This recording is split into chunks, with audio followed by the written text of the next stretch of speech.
What's going on, everybody? This is Case Study QB, and I am here with the wonderful Akile Anayi, and she is the Director of Communications for the African People's Socialist Party.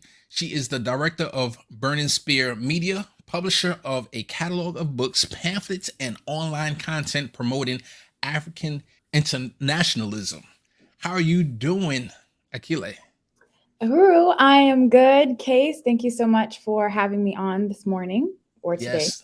Yes, it's so awesome to have you. I'm so looking forward to this conversation. So I want to give everyone a kind of a summary of what we're going to be discussing. Of course, we're going to be discussing the latest update on the FBI raid and indictment. We're also going to talk about an upcoming event called the Black People's March on the White House that's going to be happening November 4th. And then what I really want to dig into is strategy and some things that Akile experienced. She ran for office at the local level for city council. So I really want to dig into that. How did that go as somebody, as an outsider trying to fight the establishment? And then also we want to talk about mutual aid, her organization, the type of mutual aid programs that they have. And I really want to dig deep into how that helps and affects her community. All right, so the first question I have for you, Akile, is please tell us about the FBI raid. Yes. So thank you so much for, again, allowing us to be able to talk to your audience with regard to this case. And on July 29th of 2022, the FBI, which is an instrument of the U.S. government, raided 7 homes and properties of the Uhuru Movement, the African People's Socialist Party, and its members in a pre-dawn multi-city raid. And this happened in St. Louis, Missouri, where our movement is headquartered, as well as in St. Petersburg, Florida, where our previous headquarters was located, and also where I live and operate within our office, our Uhuru House here, which has various institutions located here as well. So they came at 6 o'clock in the morning on the East Coast, 5 a.m. In the Midwest.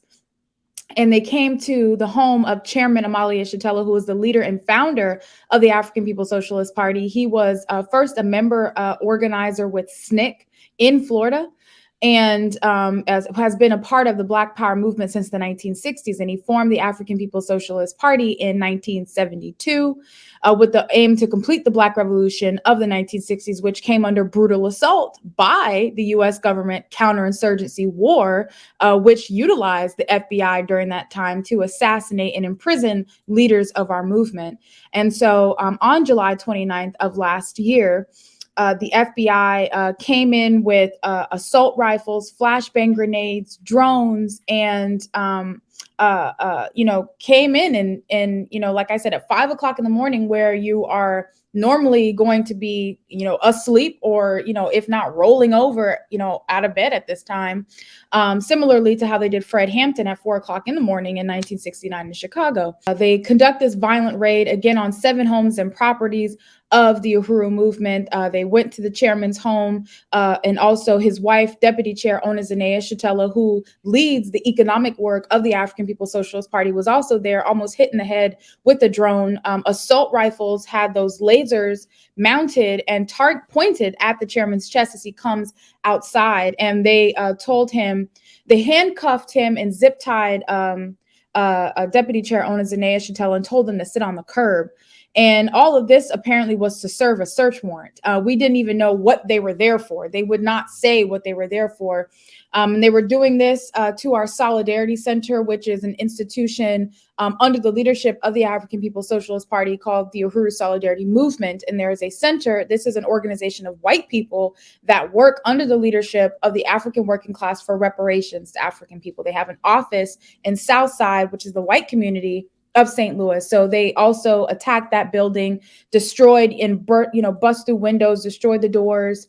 And in St. Pete, they were doing the same thing. They blocked off this community for 9 hours. They roped it off for 9 hours as they, wreaked havoc, devastated, this building, breaking windows, doors, and causing at least $40,000 worth of damage. They stole our laptops, our cell phones, files, records from our archives, a host of material. Again, we did not know why, we were being raided, at this time. And in St. Pete, they used the local police department to lure me out of my home. They had told me my car had been broken into.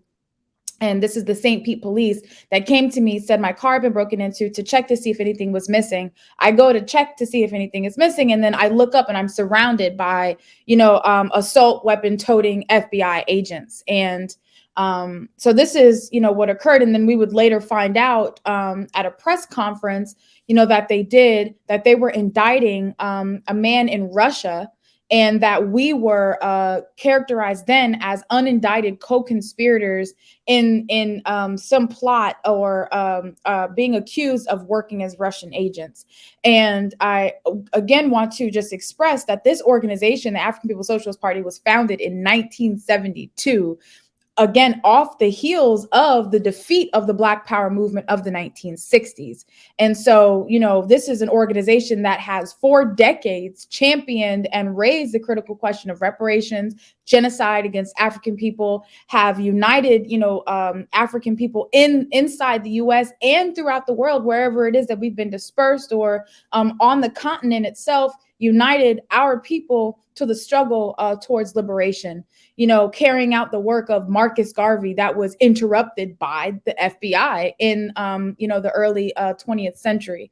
So there's a whole historical continuum, firstly, of the Black liberation movement, and as well as the counterinsurgency, the fight to crush that movement. There's this whole history of that. And so to say, now, oh, well, we're attacking them on the basis that they work for Russia. First of all, it's bogus. These are bogus charges.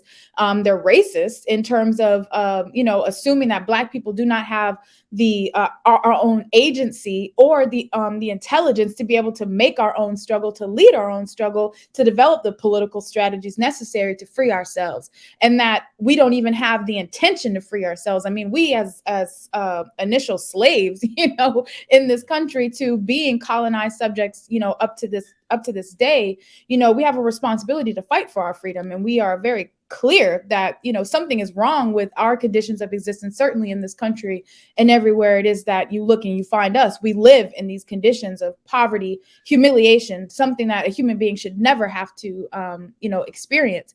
And so we know what that is. We know why this is. And so we developed our own organization, our own strategy to be able to fight against those conditions. And they created these, fabricated a whole case.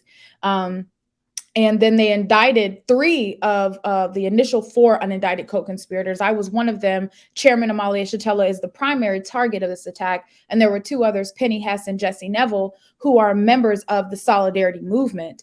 And they indicted Chairman, Penny, and Jesse on April 18th of this year. And they did not indict me. And that should say something about the weakness, of their case.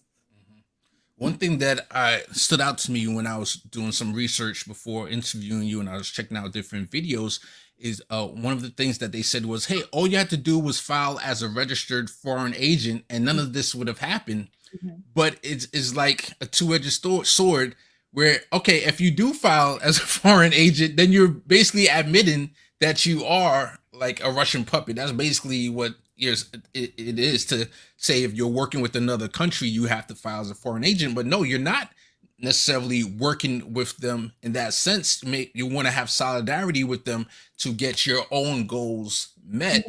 And so they're saying, damned if you do, damned if you don't. Thank you.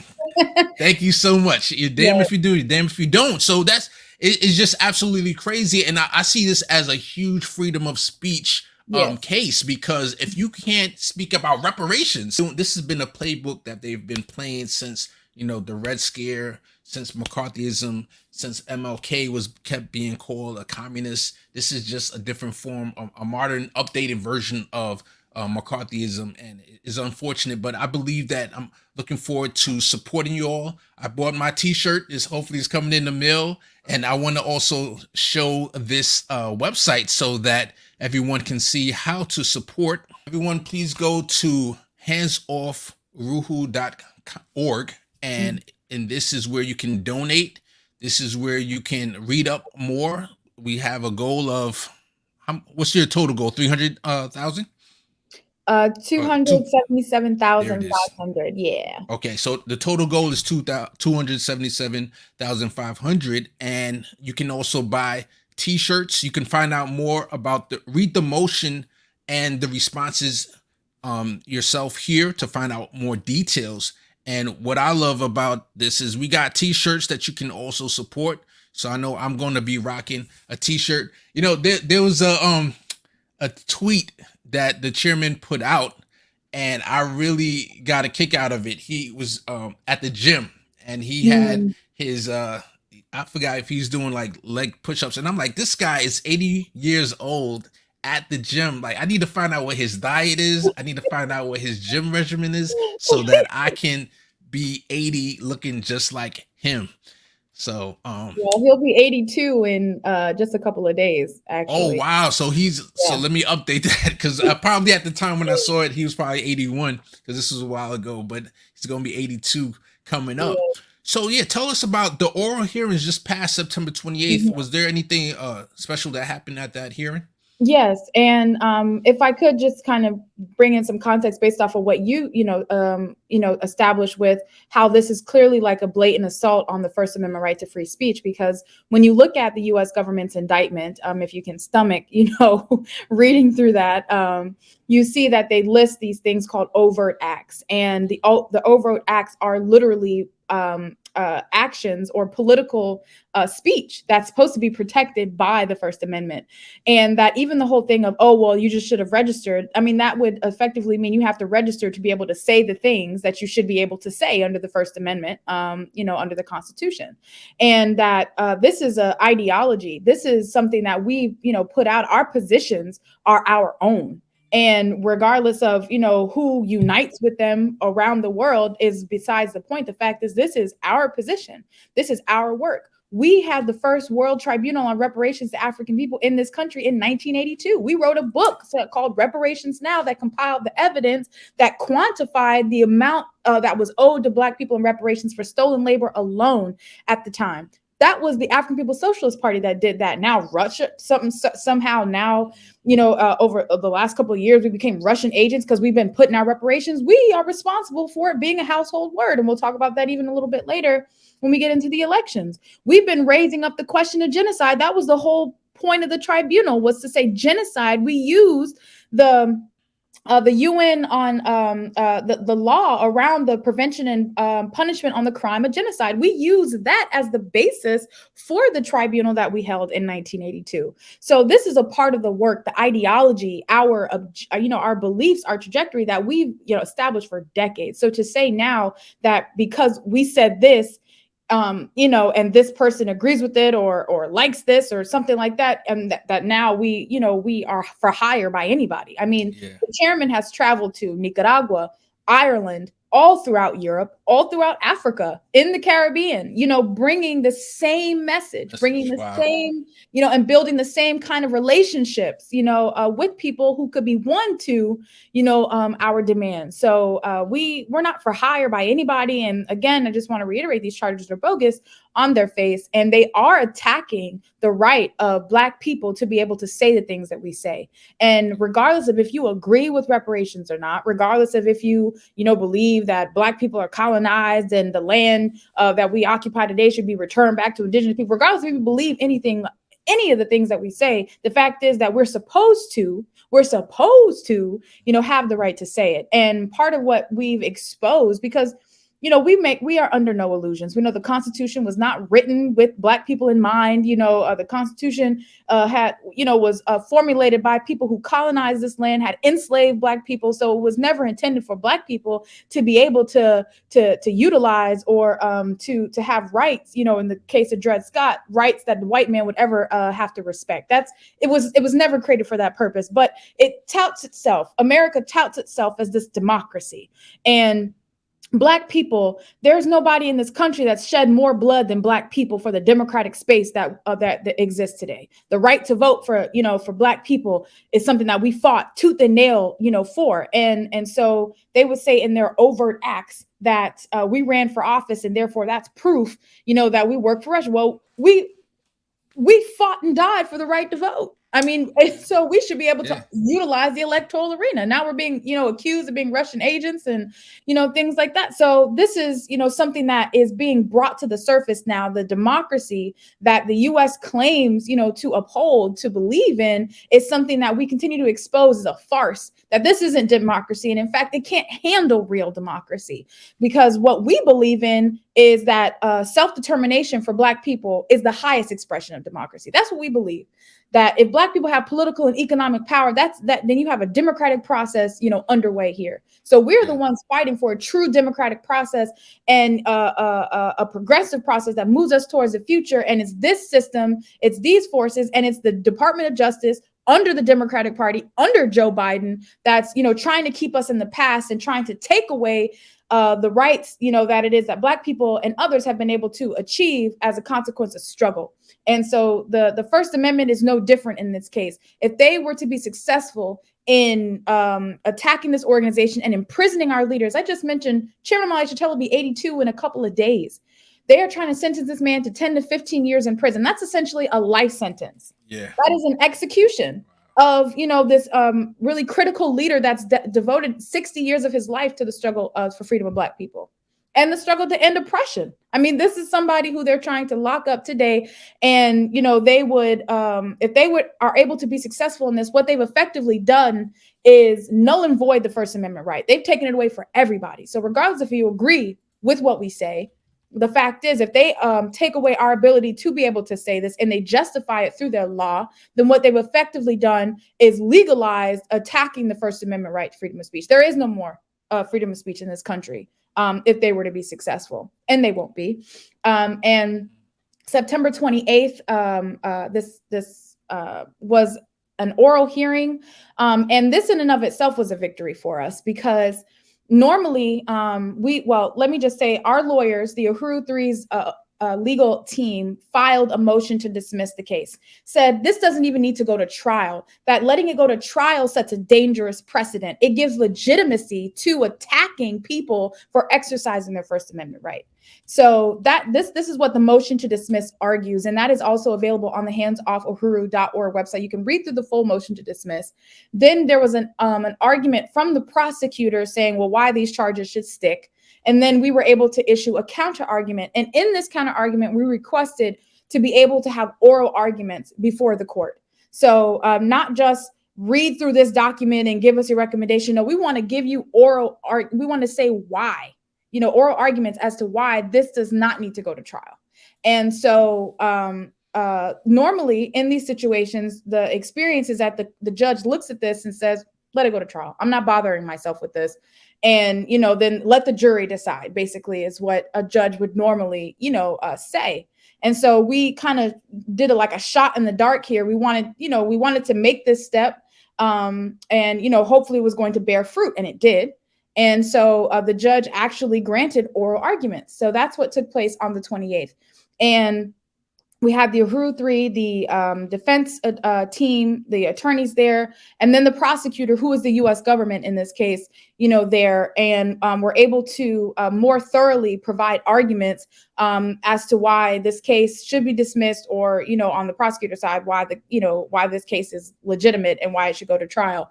And the judge, our experience with the judge was that, they asked important questions of both our side and the prosecutor, and in fact caught the prosecutor lying at some point. Oh, wow. And also being intentionally vague, being extremely vague when they were referencing different actions that had been taken. They weren't even talking about us having done the action, but they kept saying they were being, intentionally not specifying who it is that they were speaking of. So, the judge, I think, was able to kind of pull through and get to that.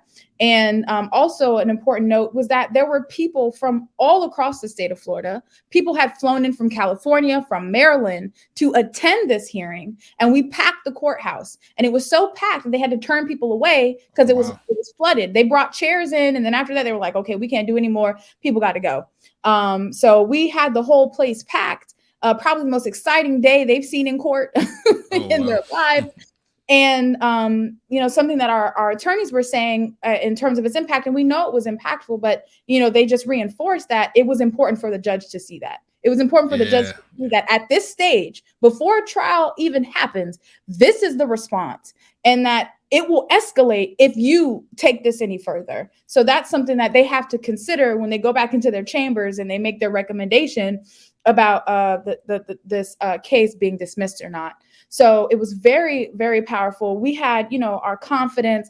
We didn't do anything. We know we didn't do anything. And if it goes to trial, we know that we're going to win, regardless. Hands down, we're going to win this case.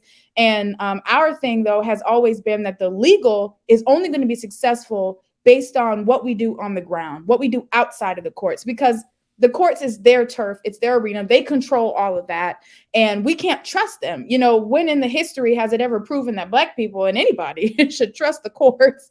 So we have, and we've organized this counteroffensive called the Hands Off Uhuru, Hands Off Africa campaign, which is the website that you just saw, the one-stop shop that talks about this campaign, how people can be a part of it, how people can support it. And, we did this because we understood we had to mobilize masses of people. We had to get this case out in front of masses of people, because if it was up to them, they just sweep this thing under the rug. They just put some Black people in jail, and no one would be the wiser. Nobody would know what had happened. So this has been a really important political strategy on the ground to win masses of people to unite with the charges being dropped against the Uhuru 3 and defending the Black community's right to freedom of speech. And, we've built the Hands Off Uhuru Fight Back Coalition, which is the anti-colonial free speech movement that's brought in forces from across the political spectrum, into an effort led by colonized people ourselves, to defend the right to freedom of speech. So it's very powerful. The chairman says they dropped a big rock on their foot with this one, and they definitely did. What they intended on July 29th, which was to drive people underground, which is to make people afraid of the kind of political struggle and activity that we're engaged in, it didn't. People ran towards us as a consequence of what happened, to us. And, it's just reflective of an entirely different period, that we're in. And like we said, we're not going back. This is not the 60s. We're not going back down that road again. That there is going to be consequence. There is going to be struggle made by the people. People are going to fight back against these attacks that are being made right now. Yeah, I know definitely with this happening, you have Democracy Now! Covering y'all. You have various outlets coming to conscious of your organization. I don't think I would have known about your organization. I was like, man, this is like our modern day or an existing Black Power organization similar to the Black Panthers, and that's what we're going to get into shortly, about the type of mutual aid programs that you do in your community. So I want to talk about the November 4th event that's coming up, Black People's March on the White House, please. Yes. So this is a culmination of all of, the struggle that we've been making up to now. I mentioned these organizations from across the political spectrum, coming together and marching on the White House on November 4th. And we want everybody to come out. And we want you to, if you have a similar type of case, we want you to bring it to the March on Washington, D.C. And this is the Black People's March. It is hosted by the Black is Back Coalition for Social Justice, Peace, and Reparations. It's their 15th annual march. And this year it's co-sponsored by the Hands Off Uhuru campaign, the Hands Off Uhuru Fight Back Coalition. So, all of these organizations, representatives from, the Philippines, from Puerto Rico, Palestine, also Leonard Peltier, and various political prisoners who are, still Mumia Abu-Jamal, who are still in prison today, from this period of the Black Power movement of the 1960s and 70s, and are going to be, at this mobilization. And, it's different from any kind of march that, you might see. I know that the Democratic Party often, hosts these kind of mobilizations, on the White House, and they don't direct the people nowhere. I mean, the only thing they tell you to do is vote, and they tell you to vote for us because we're not Trump, but they don't have anything else to say to you, to promise you, in terms of what makes them a dime's worth of difference from, any of the Republicans that we're supposed to be afraid of. So we are challenging all of that. We're challenging the notion that, if people can't come out, if these politicians can't say drop the charges on the Uhuru 3, no vote. You don't get the black vote, just because you're not some overt white nationalist or something like that. That what you do it under the covers. Yeah, yeah.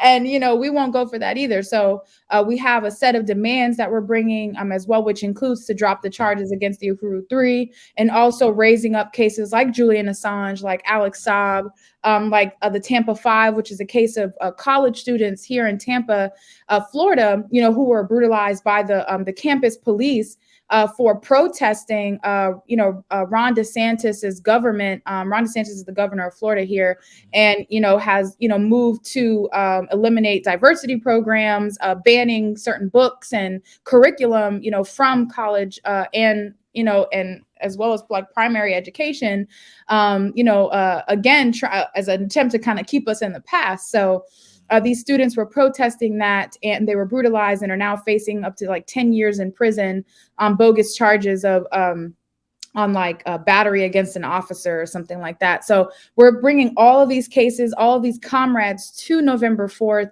And we want you to be a part of that. And you can access information about this at blackpeoplesmarch.com. If you are in the southern region of the U.S., the Midwest, or the northern region, there are buses being organized to Washington, D.C. So you can also find information about those contingents. If you're on the West Coast, in the U.S., there is going to be a West Coast mobilization, because we know that's a little bit harder to get from coast to coast. So there is going to be a West Coast mobilization on November 4th as well that you can attend. Again, all of this information is available on the blackpeoplesmarch.com website. And if you are out of the country, there's going to be demonstrations in London at the U.S. Embassy in London, the Black People's Rally on November 4th. There's going to be a demonstration in Pretoria, South Africa. And there's also one being organized for Australia as well. So all of that information is either available on the website or will be coming within the next couple of days. So depending on where you are, you can join any of these mobilizations. And if you are open to organizing one, because you can't make it, but you want to do one where you're located, that is also open. But it's really important for, the whole world to sing this question: drop the charges against the Uhuru Three and defend the Black community's right to freedom of speech. That should be something heard around the world, and it will be on November 4th. 100%. I do see it looks like a 3-day schedule. So if Yes. somebody wants to get the full fruit of this event, should they get a hotel and stay Yes. for all 3 days? Yes, there is hotel information there, but it is a 3-day process. And the Friday is like a meet and greet and a sign making party. So that's always really exciting, very fun to meet new comrades for the first time. And then on Sunday is a conference hosted by the Black is Back Coalition.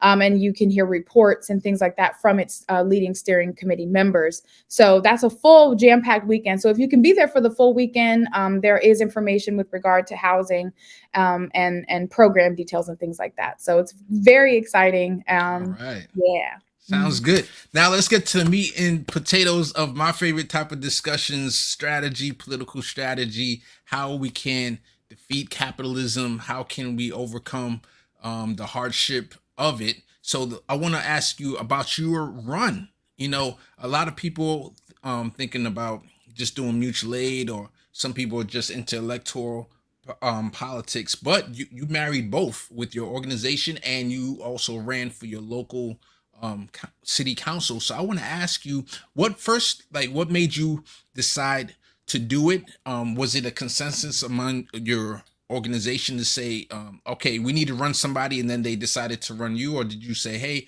you know what, I'm thinking about running, would you guys support me? And they say, yeah, we'll support you. Let me ask that first question. Well, it was definitely the former. We had determined that, first of all, the strategy to utilize the electoral arena to advance our struggle.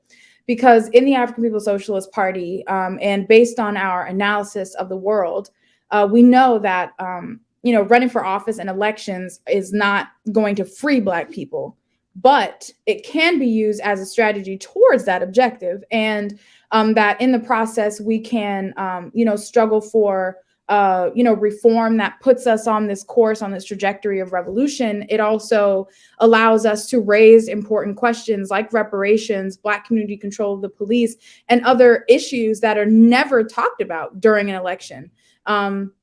In fact, when you look at an election and you look at these status quo like politicians who all sound the same. In fact, you try to figure out, well, who is different from who? They're all pretty much the same. And it just depends on who has the most funding at the end of the day on who's going to get elected. And so our participation in that was solely, we were conscious of the fact that this is not revolution. This is not the freedom of Black people is going to be housed in an electoral process, because that's not how we got to be in this situation. Black people didn't vote our way into the situation of being colonized and oppressed. So to vote our way out of it is impossible, especially when you have a government that's clearly, made it illegal for Black people to be free. So that's not where you're going to achieve your freedom. But to be able to use that to organize and to further, advance your program, your interests, is something that we recognized. And also, we, summed up the period of the Black Power movement of the 1960s, and that, tied into this. And it's often, there's been this revisionist history that's tried to redefine or re-explain why this movement and what this struggle was ever even about. And they say, Black people fought and died for the right to vote, so you got to vote. No, Black people fought and died for the ability to have political power in their own hands, and saw the electoral arena as a means for that to be achieved. And what happened was that there was a Black agenda out there in the world during this period. And what the US government did when they waged war on the Black Power movement was that they crushed that Black agenda. So they killed our leaders like King and Malcolm, and the Black Panther Party. They arrested and imprisoned all of these people, and they effectively eliminated the Black agenda, off of any of our programs. And then they replaced it with Jesse Jackson and the Democratic Party. And, this is so something that we've been confronted with now are all of these like neo-colonial, like white power and blackface Obama types, being put forward as like some statement, first of all, of progress. No, it's a statement of the defeat of the Black Power movement of the 1960s, why there could even be an Obama and, politicians like him that win elected seats and things like that, but clearly work for white power, clearly don't do anything, and sometimes will be even more staunch in their hatred for Black people, and especially the Black working class. So, this is something, again, that like the context of which we entered the electoral arena with. So in 2017, the party had, been talking about, and the chairman had, was saying that we need to utilize the electoral arena as a part of our political strategy to advancing our movement, to winning masses of people to our program. And so I was identified as one of the candidates, but another candidate was Jesse Neville. And Jesse Neville is a white man who is also one of the Uhuru Three who was indicted by the U.S. government. And he and it's important to say this because first of all, for the first time in this country, they've had to attack. They had to go into the white community, to attack white people for, fighting for and in support of the Black Power, movement. Where in the 1960s, a lot of those progressive white people ran for the hills. They were not trying to deal with the counterinsurgency. They cut their hair. They got a job. They cut that hippie stuff out. They were gone. This time around, we've built, an organization of white people in support of and solidarity with the Black Revolution. And so now they not only had to come to the Black community to make this attack, but they had to go into the white community as well. And so Jesse Neville is the chair of the Uhuru Solidarity Movement. He ran for office. We ran in tandem. He ran for mayor and I ran for city council. And the reasoning for that also is because we live in a majority white city. The city has like something like at the time a 21% Black population. So it was very small in terms of Black people, but it's a majority white city. So we had to put, this solidarity, figure out in front. But it was clearly like the Black struggle that was leading, the whole thing. And again, by having me, running for city council, it reaffirmed the leadership of Black people over this process. And so our slogans were unity through reparations. That was the platform that we ran on. And the first point on our platform was reparations and economic development for the Black community. That was the first point. And that was the first time in US history that reparations was on the ballot. First time in this country, reparations was on the ballot. People could vote for it. Happened in St. Petersburg, Florida in 2017 as a result of our campaigns. And, this made national and international news. We were in Ebony Magazine. We were on The Breakfast Club. And, it was just something that, had achieved discussion, especially throughout this country where it had never happened before. And we did not win those elections because we were up against, the status quo. We were up against a machine. And, our opponents, the mayoral opponents collectively raised something like $1 million for a city election. Wow. It's a rigged election. So they have this process where first of all, it's a nonpartisan race, but they have a primary and a general, and they have districts. In the city is defined by districts, and so the districts are able to vote for their representative, but then they go into a general election where now the whole city has the ability to vote who's going to represent those districts. So you scratch your head, you're trying to make math, but it won't, because it doesn't make any sense. Let me be clear, if I could just jump in real quick. So you're saying people outside of the district can vote for people inside? Yes. Yeah, I thought I heard that wrong. No, you did not. You did not. In a general election, the whole city now has the ability to determine who's going to represent those districts. So it effectively, eliminates the district, the votes from that district. And when you're in a majority white city, what does that mean for a Black district? It means that white people get to decide who's going to represent a district comprised mostly of Black people, which they means don't even need to gerrymander at that point. Exactly, but they do that too. They do all of that. Oh wow! So they can so they can recompose the dominant population of a district. So they've done all of that. That's all the stuff that we were up against. And might I add, this election was so powerful, Barack Hussein Obama himself came out of the woodwork and endorsed our opponent. Wow. Came in and intervened in a local election and endorsed our opponent. Wow. That's how powerful this campaign was. That's how threatened they were. Me and Jesse, we raised collectively $14,000 to their $1 million. They iced us out of debates. They said we had to have like $25,000 to participate in a debate. I mean, these were new rules because we were in this process now. And now, if you don't mind me asking, so you mean you just have to prove that you raised that money, or do you have to pay that money? No, you have to prove to have raised. You've raised that money. Okay, go ahead. Yes. But this was a new rule. It didn't exist before that, and they were scared of you guys. They were. There was a debate that we had where they unloaded 28 cop cars on a Hilton hotel where they were having a debate. And for the first time, you had all these people with our campaign, Black working class forces, oppressed, exploited working people, coming out who've never had these issues discussed before, because that's not what an election is about. It's not supposed to talk about this stuff. It's not supposed to talk about reparations. You're not supposed to debate this. You're supposed to, keep it. They have this decorum. You're supposed to keep it contained. And, you have these same forces in the same mix, running and exchanging seats and things like that. It's supposed to be just controlled by them. But we interrupted that. And, so this is the kind of stuff that they hit us with. So we didn't win those elections. But what we did was. How many elections how many times did you run? I've run twice. Twice. Okay. And for the same seat?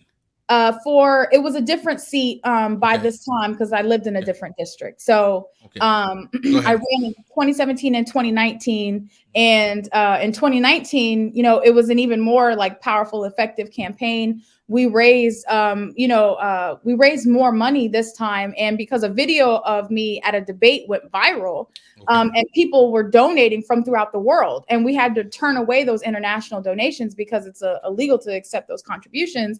But we had so many donations flooding in that we crashed their system because we had to report that.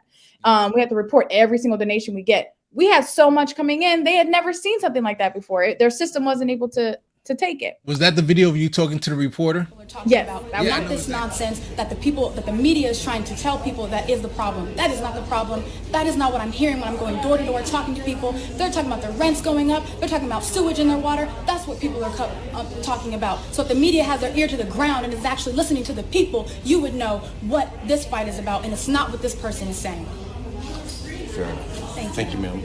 I know exactly what you're talking about. Okay, go ahead. And so I mean, this was that was just like the power and the influence of these campaigns, and that's why we did it. It wasn't necessarily, I mean, we wanted to win, but it wasn't necessarily like, oh, everything is hinged on whether or not we get these seats. It was building a movement. It was building a social movement. It was putting out these issues, these demands, and winning people to, not just discussing them, but winning people to them, fighting for them. So let's talk some strategy, Akile. Yeah. What if you were to run again? What would you do differently? What do you think caused you to lose? Is it like a no, like it's never going to work? Do you believe, since you ran twice? Give me your feedback on it. It's hard to say because, I mean, we outworked them. We did everything. And I mean, we had this incredible ground game. We had an amazing team of volunteers because they get consultants. And the consultants for them. We didn't have any of that. We were our campaign organization. Did they have TV ads, the opposition? They had TV ads, and really? we raised resources, and we did our own TV ads. We had our own. You had your own TV ads. We had two. We had each election we had a TV ad, and we script together our resources to make that happen. And we had our own people, our own volunteers put together videos and stuff like that. So it was a ground game for sure. It involved the people. I mean, and we went door to door. We were knocking on thousands of doors. We were calling thousands of people. I mean, just us people doing this and having this we were out at these different events. We're hosting our own events. We're doing town halls because the rest of them are afraid to talk to people because they don't have anything to say. So we were putting ourselves out in front, bringing people in, tell us your problems. I mean, it was such an incredible, movement that had emerged. And, I think that certainly in St. Pete, with the interesting kind of, demographics and the way in which the rigged electoral process, I think that we are always going to have to run up against that. And I won't say that it's impossible, to beat them. But it definitely takes a lot. It takes a lot to win it here. Now but this doesn't limit us to where we can run for office and utilize the same strategy. And in fact, we have, done this. We've run for office in St. Louis, Missouri. And we were running against incumbents and a whole dynasty, so those are the kinds of things that we are, we've been up against. But that's the same place Cori Bush ran for the House. Right. Did you guys run at the local level or at the House level? We ran at the local level. Okay. But I mean, that's important to note because what are they talking about up there? Reparations. They're talking about reparations. And why did they start talking about that? Because we ran for office, because we put that out there, because we had a tribunal in 1982 that said we were going to make reparations a household word. That's why it's being discussed. Somebody had to be out in front and putting this. And even if we had to take all the flack for it, they called us lunatic fringe. They said, you can never win on that kind of platform. But we stood out in front. And now people are making careers off of this question of reparations right now because of what we've done. So, I don't know if they're going to be indicted and called a Russian agent or not, but I do know that we were out in front advancing this question and we use all these different means to do it. So, but this is certainly something that can be, yeah. Do you think, let's say you had $1 million, twice the amount of volunteers, or is there a number of volunteers that you said, hey, you know what, if we had this and this, we could have won?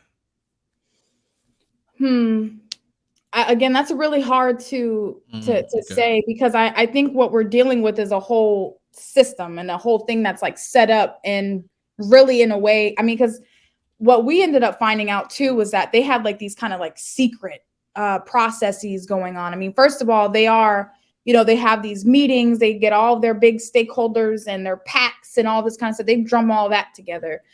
They can bring in a previous president of the United States, to come and support them. They have this thing where because they have control over the labor unions. Like, you think that the labor unions are like controlled by no, it's controlled by the Democratic Party here. And so they would send out these secret ballots to the labor union, and it would tell them how to vote. And the other thing we're working up against, and the other thing we're working up against is the media who works with them. The media who works with the status quo, they're a part of the status quo, who would slander our campaign at every opportunity if they refused to talk about us at all. But if they did talk about us, then they would slander us, our campaign, say we had no chance of winning, and then they would provide their recommendations for who to vote for. So this was, So that sounds very familiar. So I wonder if that's something that you brought up. Is there a possibility that the Arujo movement can work with the labor movement? Now, I don't think you'll be able to work with the bosses of the labor movement, because as we saw even with the Bernie Sanders campaign back in when he ran twice, the leadership was against it, but you saw that the rank and file was for it. Like, do you think that your organization can build solidarity, and then maybe that the next time you run, that can overcome, like, oh, I know Akile, I know her personally. Like, she's not a bad person. I'm going to vote for her. Forget what my bosses are telling me. What do you think about that? Yeah, I think that would certainly make a huge contribution. And to say, I mean, we did have like support from people inside the labor union, and even people who had long retired but were a part of very essential struggles. There was Fred Winters, who was part of the sanitation workers' strike of 1968 in St. Pete, which, his endorsement was huge, for us. I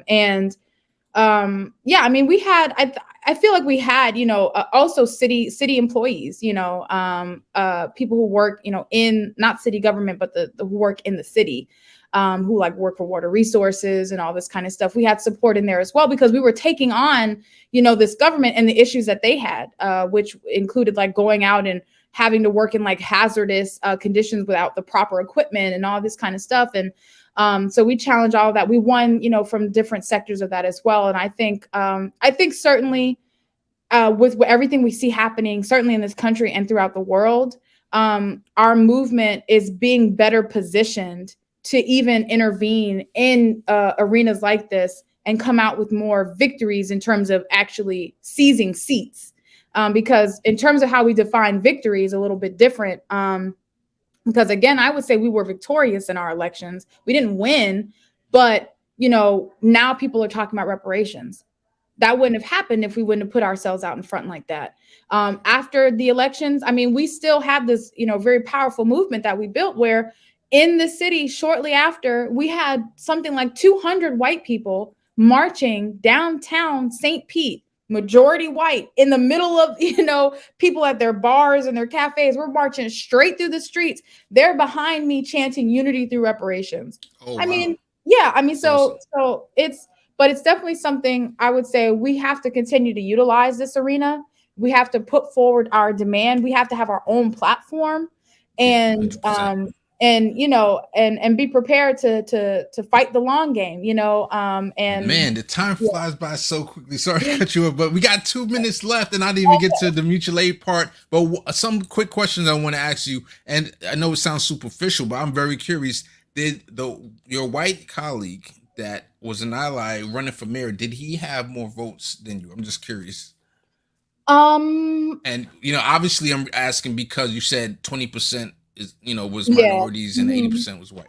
Yeah, I can't remember exactly. I think he might have had more just because it was like a citywide thing. Oh yeah, that's true too. That's true. So okay. Because we didn't make it to the general election that year because we did not have because you have to be among the top 2 candidates in the primary, and then in the general, they vote for the top 2. So we each didn't have enough, but I think that he would have had more just because it was a citywide position, the mayor position. In the 2019 election, we did make it to the general. Nice. I was running, and we did make it to the general that year. And that's probably where they got scared and they started raiding people and and all that Like, that craziness. was a close call. That was too close. Oh Too my close. goodness. I know, right? They're like, we gotta do something about this. All right. Lastly, I want to ask you with the last minute or so, I want to ask you about the mutual aid organizations and programs that you do. I know some of them are the Uruhu House Community Center, One America, One Nation Marketplace, and the Community Garden. I would love for you to talk about that, please. Yes. So first I want to kind of properly define like what what's characterized as mutual aid here. I think more appropriately we would say for us is establishing dual and contending power. And that's what these institutions represent, for our movement. And that our objective is to be a free people. To free African people from colonialism, to take back our land and our resources for the development of Africa on Africa's terms. And in relationship to that, the destruction of a colonial mode of production that came into existence through the enslavement, the colonization of Africa, indigenous land here, the Asia, and various places throughout the world by Europe and Europeans.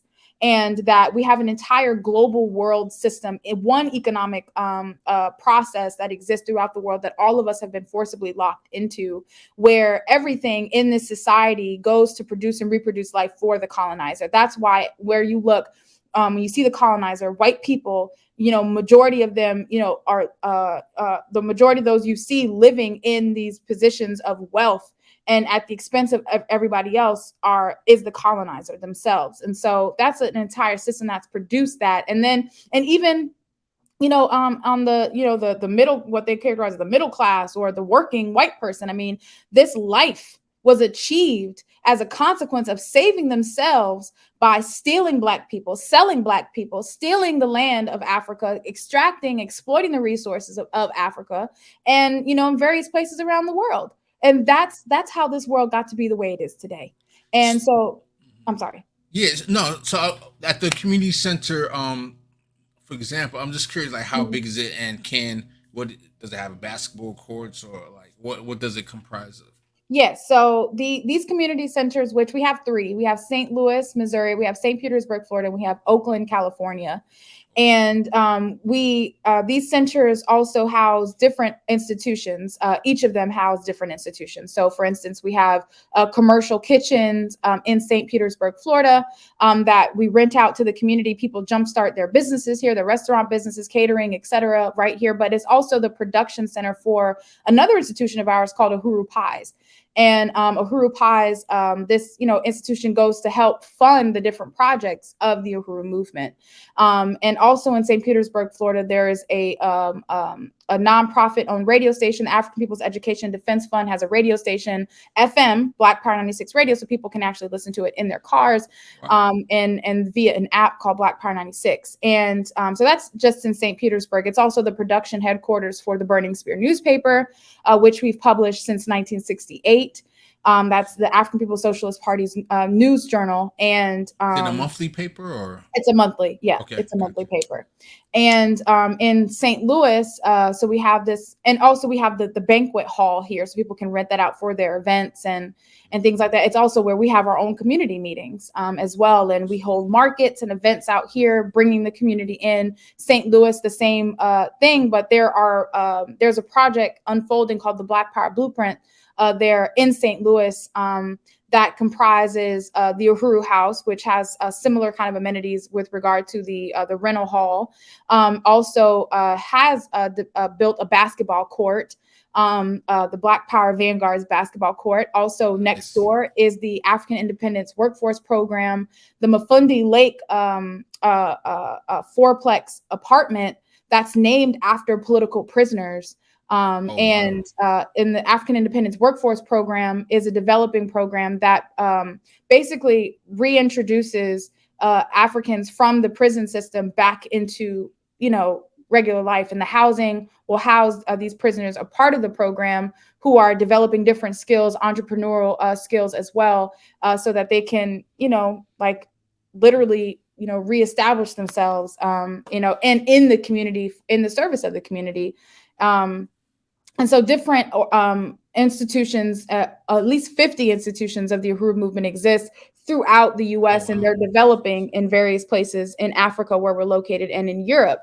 And, these institutions exist to put political and economic power in the hands of Black people and to eliminate the, the relevancy of the colonizer in our lives, that we have to be dependent on social services and their processes, which require like a man can't live in the household, and they can pop up surprise visits and all this kind of stuff. We want to programs. We want to eliminate any need for welfare in our lives. I mean, we have all of sorry. So you say you also have no worries. You have a community garden, which because you have you're in the middle of a food desert. This helps bring fresh, clean, no pesticide. I'm sure, right? Full. And how does that work? If I was living in St. Petersburg, how would I walk over, and how does it work? Yeah, so this is in St. Louis, where the One Africa, One Nation market is, but it's what it uses is the produce that is pulled from the Gary Brooks Community Garden. The Gary Brooks Community Garden is named after a man from that community, Gary Brooks. And, this garden brings in volunteers, and, it's also a project of the Black Power Blueprint. And so it, it just gardens and produces like pounds and pounds and pounds of fresh produce that is then sold or distributed at the One Africa, One Nation market, flea market in St. Louis, Missouri. And this market not only, provide gives out the produce that we develop from the garden, but it also brings in other business owners. So, people who different vendors, African vendors, and different institutions, that are in that community that provide different services. All of them have an opportunity to come out to this market, be a part of this market, introduce themselves, and to sell their products to the community as well. So it provides an economic development, component of our work, again, because we live in this food desert, we live in these conditions of poverty. If you go to St. Louis, it's just into the African community. And I mean, you look out, I mean, it literally is like a war zone, it looks like. And the beacon of hope has been the Black Power Blueprint. It's been this towering red, black, and green flag that waves over the community. It's literally responsible for transforming the lives of our people, not the politicians, not the local government. It's been what we've done, what the people have done. 100%. Oh man, it's so awesome to have you, Akile Anayi, and it was great having this conversation with you. I hope to have more. I really want to dig in more to the other types. I'm sure there's a much more mutual aid programs that we could talk about, and I want to know how can the people start a chapter or an organization similar to your own in their particular community. And I want to ask you a whole bunch of other questions, but I think we can save that for another day. Is there any last things that you want to tell the people? How can we support? How can we, anything else, any other events coming up? Yes. Well, just again, want to reiterate my appreciation for this interview and you, Case, and this platform. It was a very fun interview I've had today. Thank you. But also, I just want to remind people to visit the handsoffufuru.org website for all information, updates regarding this case.